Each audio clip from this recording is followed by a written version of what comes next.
wanted to bring together a panel that, without telling her what to do at all, wants to dispel the notion that, as Angela Davis puts it in the introduction here, that the 60s is merely a sign of nostalgia.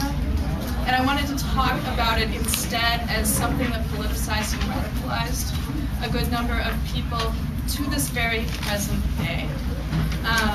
And so I wanted to bring together panelists that have different positions vis-a-vis the politics of the late 60s, but have also been politically active from that time period right up to the present day. Whether these are issues of race, the rights of African Americans, indigenous persons, or Puerto Ricans, the list obviously could go on. Whether they're issues of class, whether they're women's rights. These are some of the things that I was hoping the panel could, if it wanted to, touch on.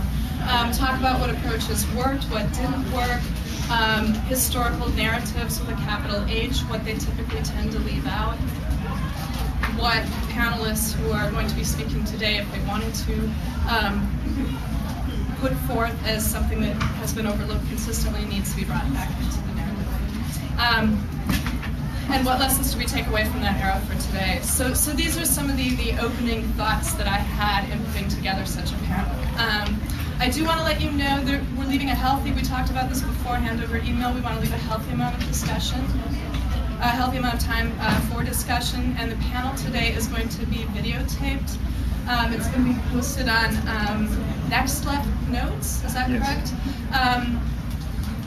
YouTube account. It's also being videotaped for the Left Forum. So if you know people who couldn't make it, or if you want to review the panel again at some other point, I would go to either of those sites.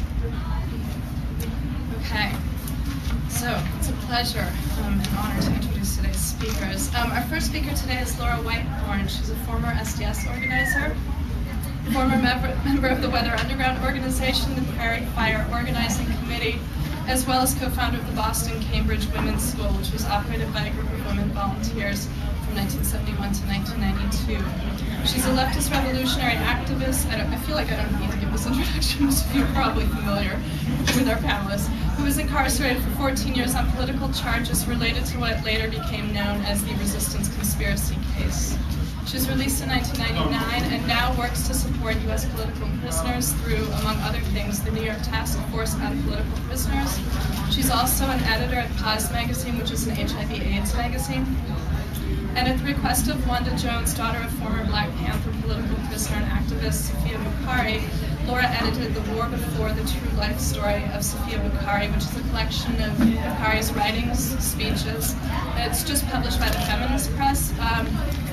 We have copies, as you can see, available here today. Amy Shoulder from Feminist Press is here. You can talk to her afterwards if you want to get a copy. Laura's going to be talking about her own life and organizing work today. She's also going to be talking about Sophia Bukhari's life and writings. Join me in welcoming Laura.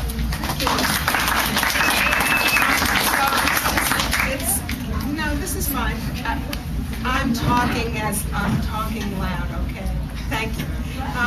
So if I were giving this rap back in those nostalgic 60s, which I did, I would be arguing a lot harder than I think I have to today for the concept that... There's a minority rule. Yeah. Yes. I can't hear a word. Yeah. Yes. Thank you. Yeah, it's okay. If it gets too hot, we'll open it back up. I can't even hear this. I was just in a panel for 2 hours at about 90 degrees. You can do that.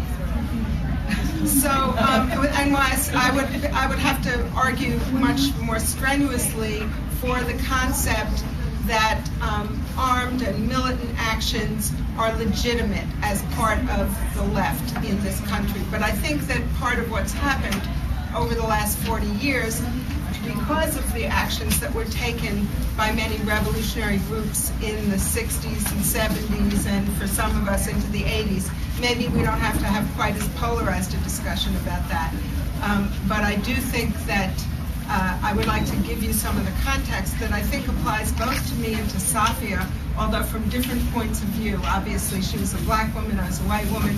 We grew up in different circumstances, although in the same geographical area in New York, and we were affected by the same world. We lived in the same world, and that was what was important.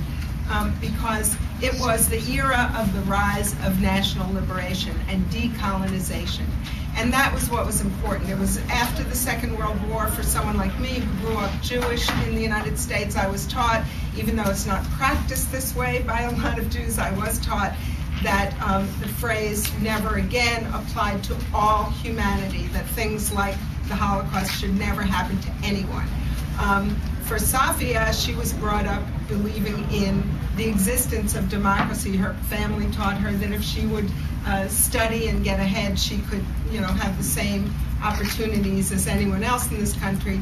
And for her, the 60s internally were something of a, as she describes it, having the rose-colored glasses shattered, because she saw in Harlem I just reread part of this book where she talks about going to Harlem for the first time when she was in college and seeing the destruction that what we grew up thinking of as racial discrimination, but what we were coming from different points of view to understand was actually genocide against Black people in particular, also in that day Puerto Rican people, now more broadly Latino. It had been also Native Americans. We were seeing that in our own country. We were seeing around the world, especially Vietnam was the sort of the high point in a lot of ways, but we saw it in a lot of parts of Asia and Latin America, where oppressed nations were taking control of their own history and fighting back.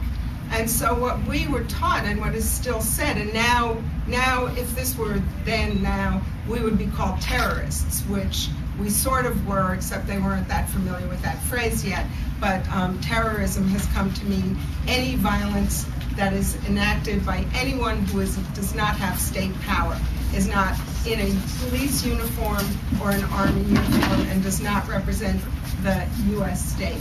So that brings me to another point in this whole context that I want to set, which is that at that point, we began to see, because of what the U.S. had done around the world, Patrice Lumumba, and in the Dominican Republic, that there had been an overthrowing of legitimate, elected, chosen governments around the world by the United States. So we began to see that what we had been brought up to believe was a democratic elected system was actually a state. It had power, it had political and economic and military power, and it used that to maintain its own power and to deny that to people who were being oppressed. So that's sort of, for me, the context. Safia also sets another context in this book, which is also important, but it was different if you were in the Black Panther Party than it was if you were in Weatherman or another of the white groups that supported the Puerto Rican struggle, the Black struggle, the Native American struggle. And it was called the FBI and the Counterintelligence Program, as well as killer cops. And I just saw somewhere, I can't remember where, a citation that in a period of like 4 years in the 70s, 1,000 Black citizens were murdered by the cops in the United States. Unarmed kids, armed with a radio or maybe a lollipop or whatever. So that was going on, and it was even higher than what we see now. And at the same time, when Safia went to Harlem and she began working in the Breakfast for Children program, that's a pretty innocent project, right? Feed the children in your own community. And the Panthers were doing it, however, in a way that challenged the state, because they said, we don't need to go to the politicians and ask them to give money for Breakfast for Children. We are going to do it ourselves. Okay, so they're doing that, and all of a sudden they see a falling off